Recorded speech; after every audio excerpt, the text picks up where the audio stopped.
నా పేరు కోటగిరి రమేష్, మెకానికల్, ఎరువులు మరియు పత్తి మిల్లు యజమానులం. నేను 2018లో స్టార్ హెల్త్ ఇన్సూరెన్స్ పాలసీని నేను నా భార్య పేరు మీద జాయింట్గా చేయడం జరిగినది. మాకు ఇప్పటి వరకు 3 సార్లు క్లెయిమ్ వచ్చింది.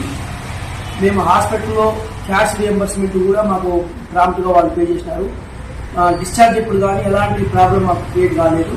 మాకు దీనికి ఏజెంట్ దాసా వెంకటేశ్వర గారి సహకారం చాలా ఉన్నది. మాకు స్టార్ హెల్త్ వల్ల ఎలాంటి ఇబ్బంది జరగదని మేము హామీ ఇస్తున్నాం. అందరికీ నమస్కారం. దాసా వెంకటేశ్వరుల ద్వారా మా కుమారుడితో సమానమైన దాసా వెంకటేశ్వరుల ద్వారా మేము ఇంతకు ముందు 3 క్లెయిమ్లు మేము పొందాము. హాస్పిటల్లో కానీ ఇతర విషయాల్లో కానీ ఎలాంటి ఇబ్బందులు లేకుండా అన్ని రకాలుగా సహకరించిన వెంకటేశ్వరుల గారికి మరొకసారి ధన్యవాదాలు. Thank you.